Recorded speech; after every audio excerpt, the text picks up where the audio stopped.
blessing today.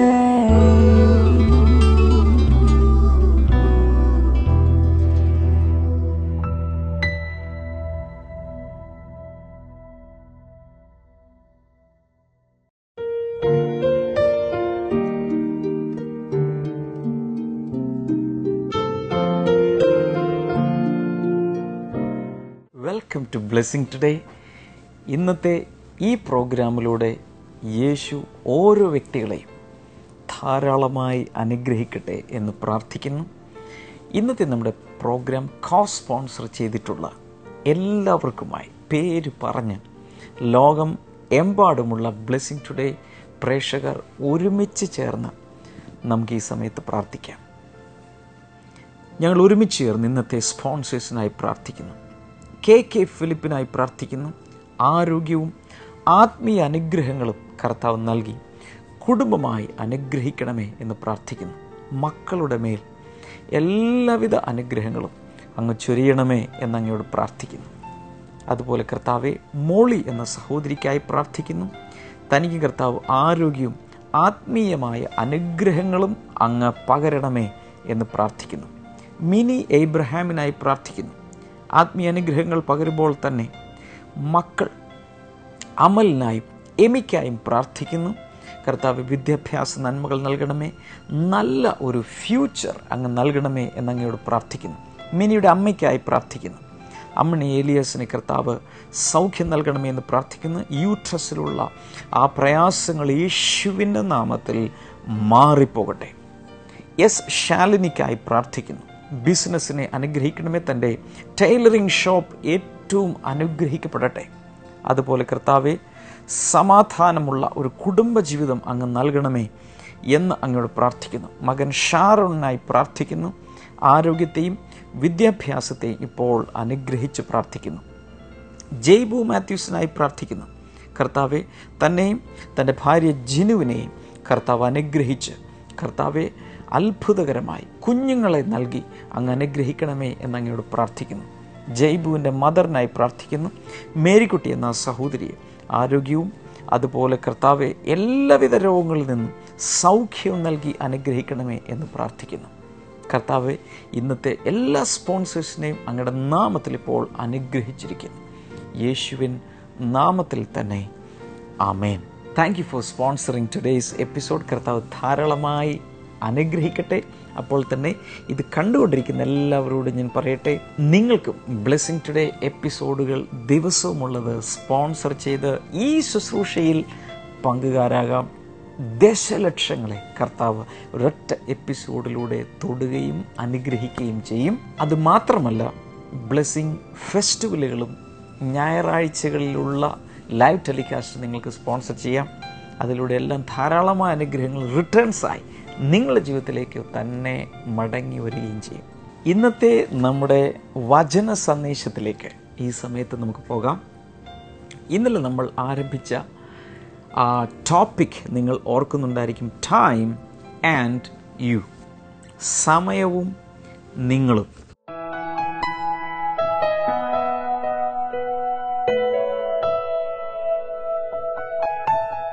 സഭാപ്രസംഗി എന്ന അതേ പുസ്തകത്തിൻ്റെ തന്നെ 8-ാമത്തെ അധ്യായത്തിലേക്ക് വരാം. 8-ാം അധ്യായത്തിൽ 5ഉം 6ഉം വാക്യങ്ങളാണ് ഇന്ന് ഞാൻ വായിക്കാൻ പോകുന്നത്. കൽപ്പന അനുസരിക്കുന്ന ആർക്കും ദോഷം ഭവിക്കുകയില്ല. ഒരു ഒബേയിങ് നേച്ചർ ഉണ്ടെങ്കിൽ, കൽപ്പന അനുസരിക്കുന്നൊരു സ്വഭാവമുണ്ടെങ്കിൽ ദോഷം ഭവിക്കുക ഇല്ല. 112-ാം സങ്കീർത്തനം 1-ാമത്തെ വാക്യത്തിൽ 2-ാമത്തെ വാക്യത്തിലൊക്കെ നമ്മൾ കാണുന്നത് ദൈവത്തിൻ്റെ കൽപ്പനകളിൽ ഏറ്റവും ഇഷ്ടപ്പെട്ട് അത് അനുവർത്തിക്കുന്ന അല്ലെങ്കിൽ അനുഷ്ഠിക്കുന്ന പുരുഷൻ ഭാഗ്യവാൻ, അവൻ്റെ സന്തതി ഭൂമിയിൽ ബലപ്പെട്ടിരിക്കും.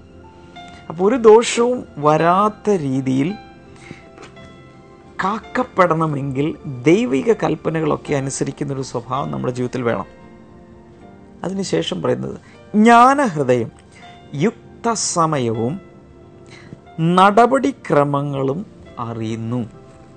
ജ്ഞാനമുള്ള ഒരു വ്യക്തി യുക്തസമയം അല്ലെങ്കിൽ കൃത്യമായ ശരിയായ യോജിച്ച സമയം അറിയുന്നു. മാത്രമല്ല അതിൻ്റെ നടപടിക്രമങ്ങളും അറിയുന്നു. 6-ാമത്തെ വാക്യം, മനുഷ്യൻ്റെ പ്രയാസം അവനെ ഭാരപ്പെടുത്തുമ്പോഴും എല്ലാറ്റിനും യുക്തസമയവും നടപടിക്രമങ്ങളും ഉണ്ടല്ലോ. മനുഷ്യ ജീവിതത്തിൽ നിങ്ങൾ ഒരു മനുഷ്യനാണെങ്കിൽ, സ്ത്രീയാണെങ്കിൽ, നിങ്ങളുടെ ജീവിതത്തിൽ പ്രയാസത്തിൻ്റെ സമയങ്ങൾ വരാം.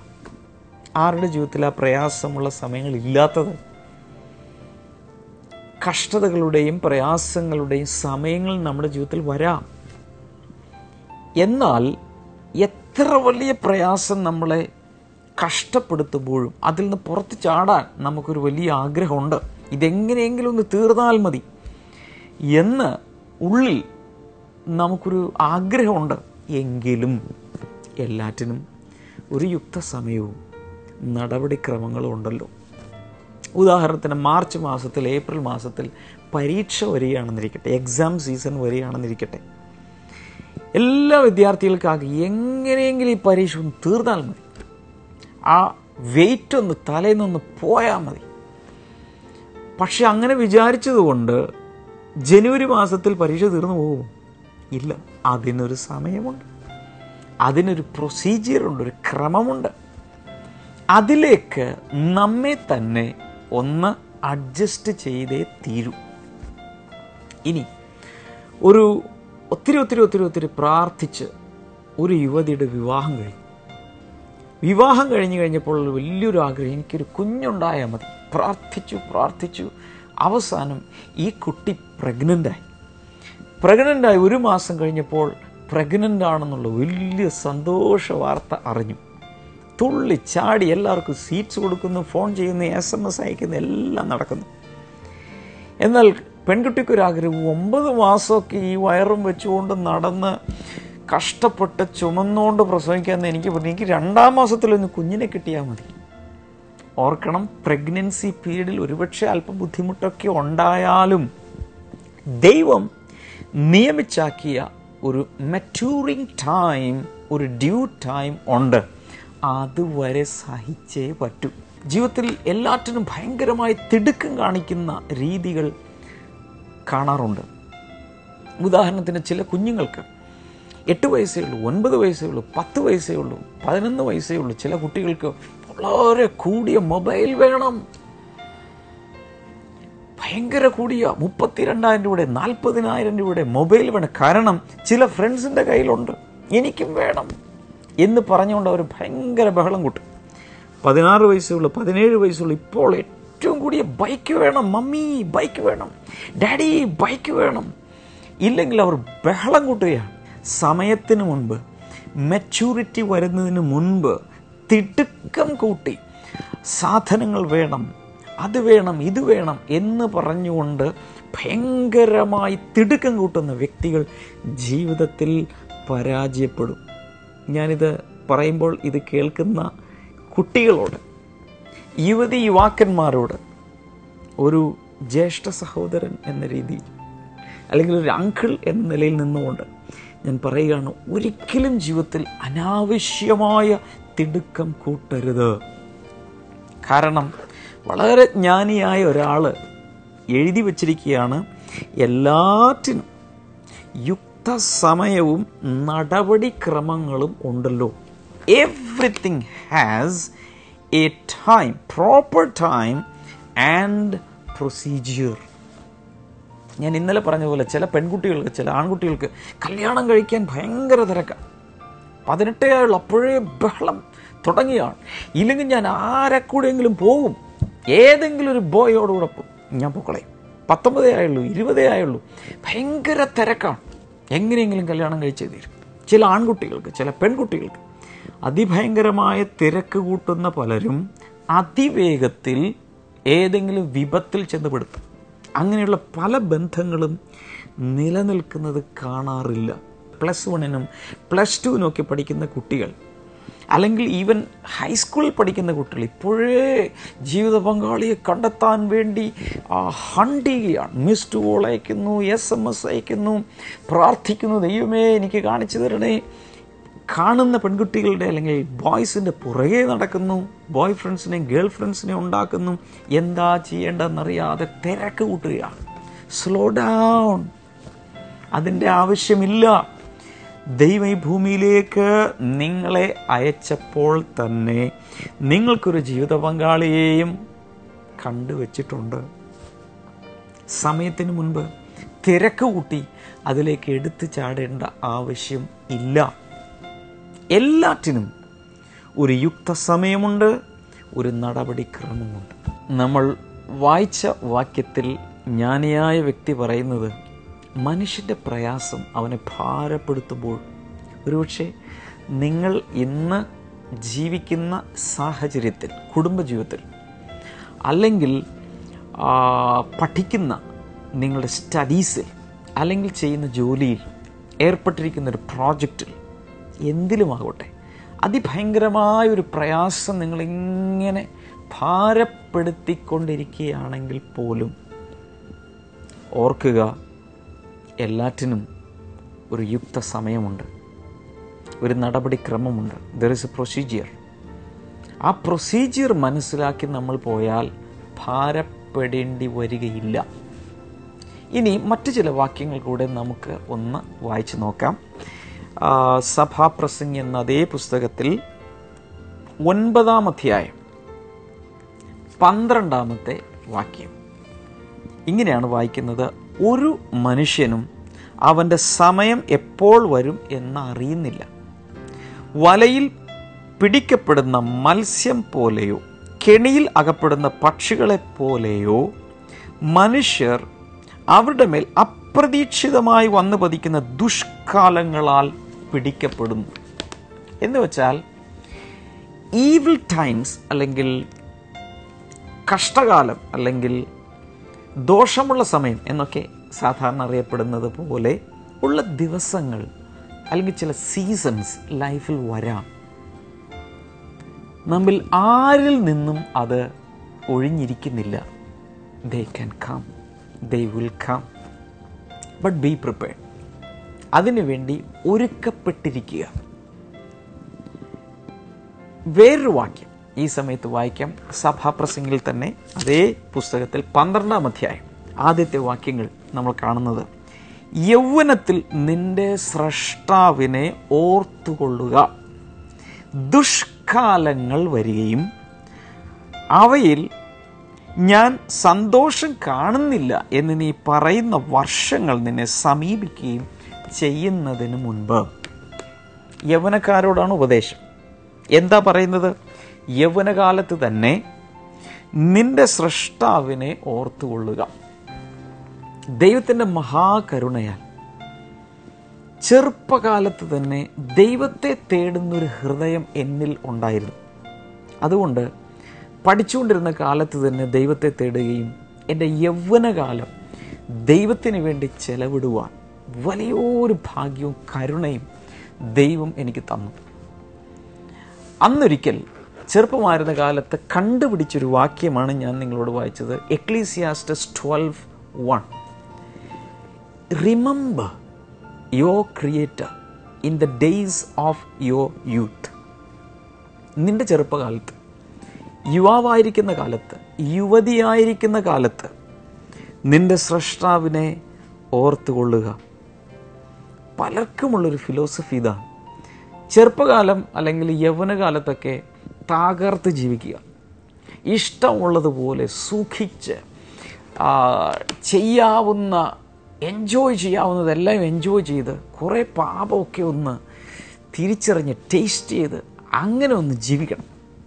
എന്നിട്ട് പിന്നെ പതുക്കെ കുടുംബസ്ഥരായി പിന്നെ അങ്ങ് പ്രായത്തിലോട്ടൊക്കെ ആകുമ്പോൾ പതുക്കെ വേദപുസ്തകം ബൈബിളൊക്കെ ഒന്ന് എടുത്ത് വായിച്ച് അല്പം ഭക്തി ഒക്കെ ആയി ഒരുങ്ങി പതുക്കെ അങ്ങ് പോവാം. ഇങ്ങനെ പലരുടെയും ഫിലോസഫി. എന്നാൽ ബൈബിൾ പറയുന്നു, നിന്റെ ചെറുപ്പകാലത്ത് നീ യുവതിയായിരിക്കുന്ന, യുവാവായിരിക്കുന്ന, ശരീരത്തിൽ എനർജിയുള്ള, കെൽപ്പുള്ള, ബോഡിയിൽ ഭയങ്കര സ്ട്രെങ്ത് ഉള്ള ആ കാലഘട്ടത്തിൽ, എനർജറ്റിക്കായ ഇയേഴ്സിൽ നിന്റെ സ്രഷ്ടാവിനെ, നിന്നെ സൃഷ്ടിച്ച ദൈവത്തെ നീ ഓർത്തുകൊള്ളുക. കാരണമുണ്ട്, ദുഷ്കാലങ്ങൾ വരികയും, അത് പറയുന്നത് വാർദ്ധക്യത്തെക്കുറിച്ചാണ്. എന്ന് വെച്ചാൽ ശരീരത്തിന് ബലമില്ല, കണ്ണുകൾക്ക് കാഴ്ച മങ്ങുന്നു, അല്ലെങ്കിൽ എന്തൊക്കെയോ ബുദ്ധിമുട്ടുകൾ, പ്രയാസങ്ങൾ, ഇതൊക്കെ വരുന്ന കാലഘട്ടം പിന്നാലെ വന്നേക്കാം. വരുമ്പോൾ അവയിൽ ഞാൻ സന്തോഷം കാണുന്നില്ല എന്ന് പറയുന്ന വർഷങ്ങൾ നിന്നെ സമീപിക്കുകയും ചെയ്യുന്നതിന് മുൻപ് യുക്തമായ കാലത്ത് ദൈവത്തെ അന്വേഷിക്കുക. എല്ലാ കുഞ്ഞുങ്ങളോടും, യുവതി യുവാക്കന്മാരോടും, മധ്യവയസ്കരോടും ഒക്കെ ഞാൻ പറയുകയാണ്, ഉള്ള സമയം ദൈവത്തിന് വേണ്ടി ചെലവിടുവാൻ, ദൈവത്തെ മനസ്സിലാക്കി ജീവിക്കാൻ ഒരു ഹൃദയം നമുക്കുണ്ടെങ്കിൽ പിന്നീട് വാർദ്ധക്യകാലത്ത് ഒരിക്കലും പശ്ചാത്തപിക്കേണ്ടി വരികയില്ല, അനുതപിക്കേണ്ടി വരികയില്ല, റിഗ്രറ്റ് ചെയ്യേണ്ടി വരികയില്ല, ഖേദിക്കേണ്ടി വരികയില്ല. എനിക്ക് ഒത്തിരി കാര്യങ്ങൾ പറയണമെന്നുണ്ട്. ഇന്നത്തെ എൻ്റെ സമയം തീർന്നു. നാളെ ഞാൻ ഇതേ വിഷയം കുഞ്ഞനുജന്മാരോടും അനുജത്തിമാരോടും സമപ്രായക്കാരോടും എന്നേക്കാൾ പ്രായമുള്ളവരോടൊക്കെ സംസാരിക്കാൻ ഞാൻ ദൈവത്തിൻ്റെ കരുണയിൽ ആശ്രയിക്കുകയാണ്. നമുക്ക് തുടർന്ന് ഇന്നത്തെ മിറക്കിൾസ് ടുഡേയിലേക്ക് പോകാം. ദൈവം, യേശു ഇന്നും അത്ഭുതങ്ങൾ പ്രവർത്തിക്കുന്നു. ഈ കാണുന്ന മിറക്കിൾസ് ടുഡേ ഒന്നും എൻ്റെ അത്ഭുത സിദ്ധി കൊണ്ടോ പുണ്യം കൊണ്ടോ പ്രാർത്ഥന കൊണ്ടോ നടക്കുന്നതല്ല. യേശുവിൻ്റെ കൃപയാൽ നടക്കുന്ന അവൻ്റെ അത്ഭുതങ്ങളാണ്. നിങ്ങൾക്കും വിശ്വസിക്കാം, നിങ്ങൾക്കും ഇതിനേക്കാൾ വലുത് സ്വീകരിക്കാം.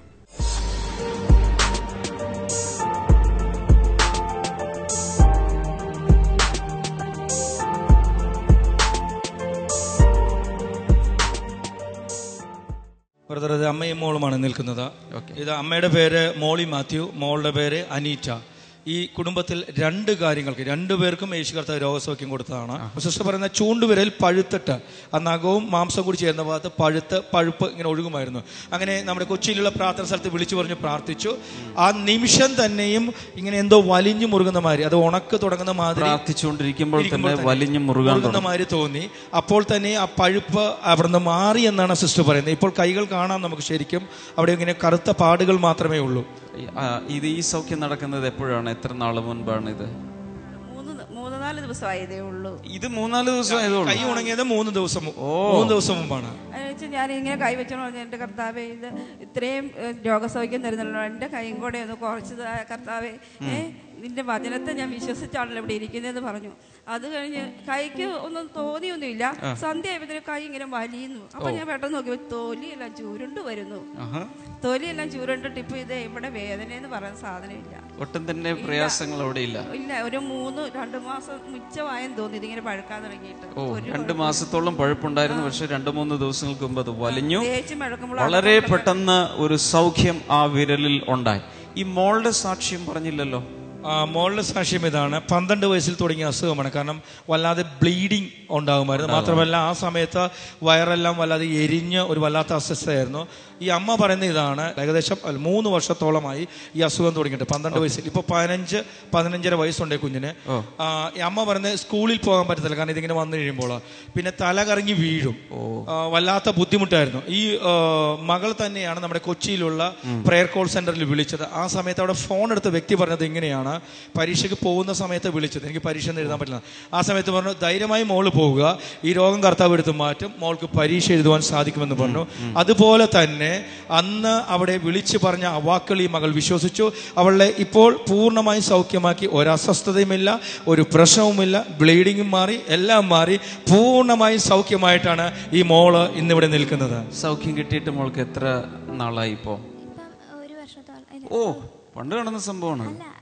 10ൽ പരീക്ഷ എഴുതിക്കൊണ്ടിരുന്നപ്പോഴായിരുന്നു. എന്ന് വെച്ചാൽ കഴിഞ്ഞ മാർച്ചില്. ഓക്കെ. എനിക്ക് മാസം ഇവള് സ്കൂളിൽ പോകാതിരുന്നു പരീക്ഷയുടെ ഇടയ്ക്ക്. 3 മാസത്തോളം സ്കൂളിൽ പോകാതിരുന്നു. ഇത് കൊച്ചിന് 10ൽ എഴുതാൻ പറ്റുമല്ലോ എന്നുള്ള വിഷമം കാരണം ഞങ്ങൾ അങ്ങോട്ട് പ്രാർത്ഥന സഹായം എഴുതിയായിരുന്നു. അങ്ങനെ എഴുതി അയക്കുകയും ചെയ്തു. പിന്നെ എഴുതി അയക്കുകയും ചെയ്തു. കത്തെഴുതി. കൊച്ചിന് പരീക്ഷ എഴുതാൻ ബുദ്ധിമുട്ട്, ഇന്ന ഒരു അസുഖം എന്നൊക്കെ പറഞ്ഞു. അന്നേരത്തെ അത് കൂടാതെയാണ് വിളിച്ച് ഞങ്ങൾ എന്നും എന്ന പോലെ പ്രാർത്ഥിച്ചുകൊണ്ടിരിക്കുമായിരുന്നു. ആ മേലാതാവുമ്പോഴെല്ലാം വിളിക്കുമായിരുന്നു. അങ്ങനെ പ്രാർത്ഥിച്ച് 3 മാസം അത് കഴിഞ്ഞ് പരീക്ഷ എഴുതാൻ പോയപ്പം മോള് ധൈര്യമായിട്ട് പോയി പരീക്ഷ എഴുതിക്കോ, ഒരു കുഴപ്പം വരുവാണെന്ന് പറഞ്ഞു. കൊച്ചു പരീക്ഷ എഴുതി, ഞാനും വീട്ടിലിരുന്ന് ഇങ്ങനെ പ്രാർത്ഥിച്ചുകൊണ്ടിരിക്കും. അത് അന്നേരം അതിനുശേഷം മോൾക്ക് ആ പ്രശ്നം ഉണ്ടായിട്ട് ഒരു കുഴപ്പവും ഇല്ല ഇതുവരെ. അത് മാത്രമല്ല ബ്രദർ, SLC എക്സാം 77% മാർക്ക് വാങ്ങിയ കുഞ്ഞ് പാസ്സാകുകയും ചെയ്തു. കൺഗ്രാറ്റുലേഷൻസ്. മാസങ്ങൾ സ്കൂളിൽ പോകാൻ കഴിഞ്ഞില്ല, എന്നിട്ടും കർത്താവ് അവളെ സഹായിച്ചു. നല്ല മാർക്കോടുകൂടെ പാസ്സാകുകയും ചെയ്തു. ആമേൻ, ആമേൻ.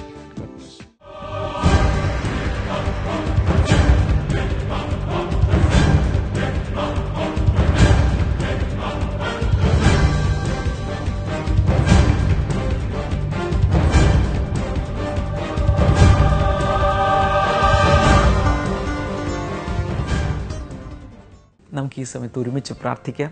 കർത്താവെ, ഇന്ന് വചന ശുശ്രൂഷ കേട്ടവരുടെ മേലും മിറക്കിൾസിലൂടെ കണ്ടവരുടെ മേലും ഒരു വലിയ വിടുതൽ ഉണ്ടാകട്ടെ യേശുവിൻ്റെ നാമത്തിൽ. അപസ്മാര രോഗികൾ ഇപ്പോൾ വിശ്വസിക്കുക. ഫിക്സിന് വേണ്ടി, എപ്പിലെപ്സിക്ക് വേണ്ടിയൊക്കെ മരുന്ന് തുടർച്ചയായി കഴിക്കുന്നവർ, യേശു കർത്താവിൻ്റെ നാമത്തിൽ സൗഖ്യം ഉണ്ടാകട്ടെ. Thank you Jesus. വിവിധ രീതിയിലുള്ള ക്യാൻസറുകൾ സൗഖ്യമാകട്ടെ, മാരക രോഗങ്ങൾ സൗഖ്യമാകട്ടെ, ഹാർട്ടിൻ്റെ രോഗങ്ങൾ യേശു കർത്താവിൻ്റെ നാമത്തിൽ മാറിപ്പോകട്ടെ. ഞരമ്പിൻ്റെ ചില തകരാറുകൾ യേശു കർത്താവിൻ്റെ നാമത്തിൽ സൗഖ്യമാകട്ടെ. ബ്രെയിൻ ട്യൂമർ സൗഖ്യമാകട്ടെ. വിട്ടുമാറാത്ത ചുമ യേശുവിൻ്റെ നാമത്തിൽ സൗഖ്യമാകട്ടെ. നിങ്ങളുടെ രോഗം എന്തായിരുന്നാലും ഇപ്പോൾ വിശ്വസിക്കുക. In the name of Jesus സൗഖ്യമാകട്ടെ.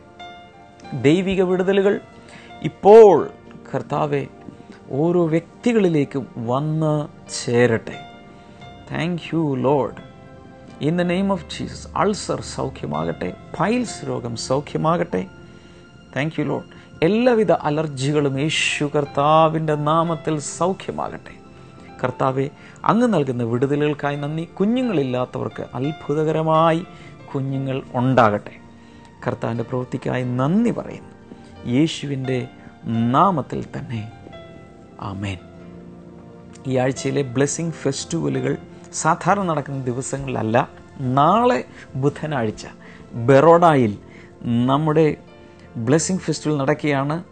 ബറോഡയിലും അവിടെ വാഹനങ്ങളിൽ, ട്രെയിനുകളിൽ ഒക്കെ എത്തിച്ചേരാൻ കഴിയുന്നവരും നാളെ ഒറ്റ സെഷനേ ഉള്ളൂ, വരണം. കർത്താവ് നമ്മെ എല്ലാവരെയും ചേർത്ത് അനുഗ്രഹിക്കും. മറ്റന്നാൾ ബാന്ദ്രയിലാണ് നമ്മുടെ ബ്ലെസ്സിങ് ഫെസ്റ്റിവൽ നടക്കുന്നത്. മുംബൈയിൽ ബാന്ദ്രയിൽ എത്തിച്ചേരാൻ കഴിയുന്ന എല്ലാവരും വരിക. കർത്താവ് ഒത്തിരി അനുഗ്രഹിക്കട്ടെ. അതിനുശേഷം വെള്ളിയാഴ്ച ഡോംബിവിലിയിലാണ് നമ്മുടെ മീറ്റിംഗ് നടക്കുന്നത്. അവിടെയും വന്നു ചേരുക. കർത്താവ് ഇതിലൂടെ ധാരാളമായി നമ്മളെ അനുഗ്രഹിക്കട്ടെ. മാത്രമല്ല, അവിടെ വരുന്നവർ പ്രത്യേകിച്ച് ഈ പുസ്തകങ്ങൾ കരസ്ഥമാക്കുവാൻ ഓർക്കുക. മൈ പ്രെയർ ഡയറി, എൻ്റെ പ്രാർത്ഥനാ ഡയറി, അതുപോലെ ആശിഷുമാരി, ഇത് 2 പുസ്തകങ്ങളും സ്വന്തമായി എല്ലാവർക്കും ഉണ്ടായിരിക്കണം. വായിച്ച് ആത്മീയമായി ഒത്തിരി പുഷ്ടി പ്രാപിക്കാൻ കർത്താവ് സഹായിക്കട്ടെ. നാളെ ഇന്നത്തെ സന്ദേശം തുടരുന്നതായിരിക്കും, അതുകൊണ്ട് കാണാൻ മറക്കരുത്. God bless you.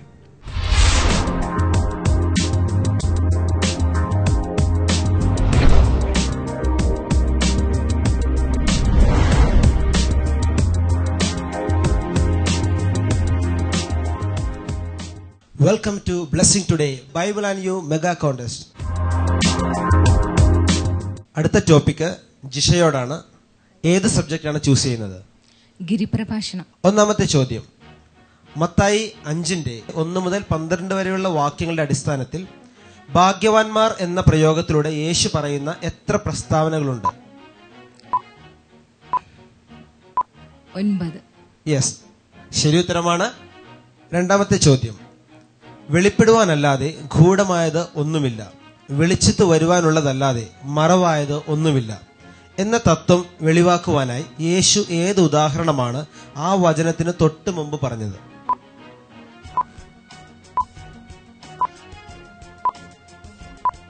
നിങ്ങൾ ലോകത്തിന്റെ വെളിച്ചമാവുന്നു.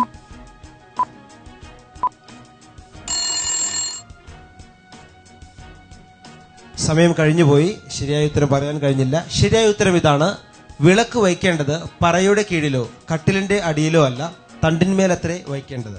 മർക്കോസ് 4:21-22 വചനങ്ങളിലാണ് ഇത് രേഖപ്പെടുത്തിയിരിക്കുന്നത്. മൂന്നാമത്തെ ചോദ്യം: ഏതെല്ലാം കാര്യങ്ങളെ ചൊല്ലി ആണയിടരുത് എന്നാണ് പറഞ്ഞിട്ടുള്ളത്? സ്വർഗത്തെ ചൊല്ലി ആണയിടരുത്, ഭൂമിയെ ചൊല്ലി ആണയിടരുത്, നിന്റെ തലയെ ചൊല്ലി ആണയിടരുത്. കംപ്ലീറ്റ് ആയിട്ടില്ല. സ്വർഗത്തെ ചൊല്ലി, ഭൂമിയെ ചൊല്ലി. സമയം തീർന്നുപോയി. 4 കാര്യങ്ങളാണ് ഉണ്ടായിരുന്നത്, അതിൽ 3 മാത്രമേ പറഞ്ഞുള്ളൂ. ശരിയായിട്ടുള്ള ഉത്തരം ഇതാണ്: സ്വർഗം, ഭൂമി, യെരുശലേം. യെരുശലേം മിസ് ചെയ്തു പോയതുകൊണ്ട് പകുതി മാർക്ക് തരുന്നു, 25 മാർക്ക്.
പ്രാർത്ഥനയ്ക്കും മറ്റ് വിവരങ്ങൾക്കുമായി ഇപ്പോൾ തന്നെ വിളിക്കുക 0484 4222111 0484 4222111. ഞങ്ങളുടെ വെബ്സൈറ്റുകൾ www.themasterministries.org, www.blessingtoday.tv, ഇമെയിൽ info@blessingtoday.tv. ഞങ്ങളുടെ address blessing today, post box number 2215, Edappally PO, Kerala, India 682024.